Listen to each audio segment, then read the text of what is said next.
Hi, we're here in Winchester, Virginia, celebrating our Cookout for Equality Virginia, and I'm here with my two friends. Go ahead and introduce yourselves. I'm Holly Hewlett from Winchester, Virginia. I'm Tanya Hewlett from Winchester, Virginia. So my question to you is, why do you think Virginia should allow gay marriage?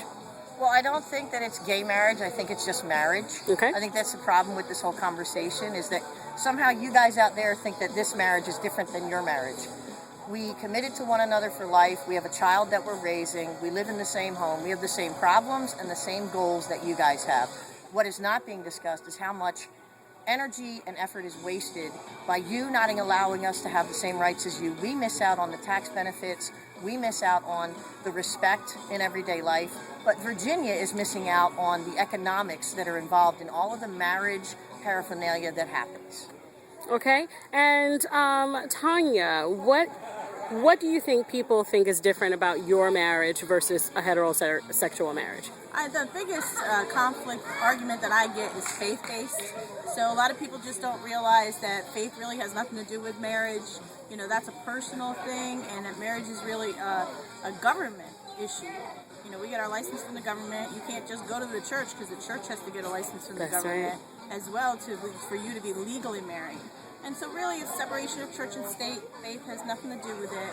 It is, again, the argument that it's two consenting adults, you're getting married, and that, there should be nothing that stands in the way of love.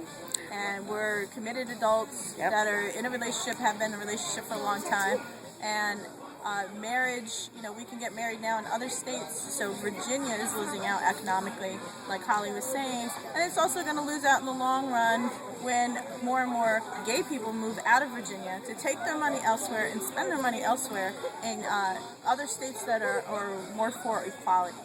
Have you thought about moving out of the state? Yes. We will move out of Virginia if the laws have not changed once our daughter has graduated and is going to college. Absolutely. That is our plan right now, unless Virginia changes its laws, and even then we would consider based on what they've changed. And here's a secondary part of that.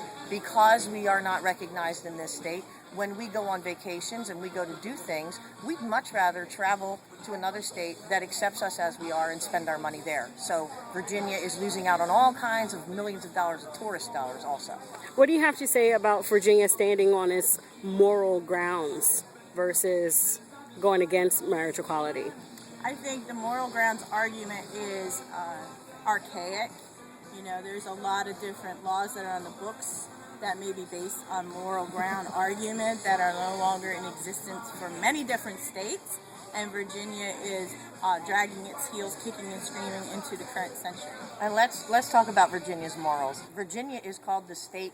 Virginia is for lovers because everybody could run to this state and get married when they were 13. You seem to have forgotten your history. This was the state where all 13-year-olds and first cousins could come and get married. So yeah, they've kind of forgotten what their morals used to be. All right, before we go away, how long have you two been married? Wow, 2.5 years, 3.5 years. And how long have you been together? Almost 6 years to the day. Next week. Yeah, next year, yeah. Great, give a kiss for the camera. Great, thank you, and we'll see you next time. All right.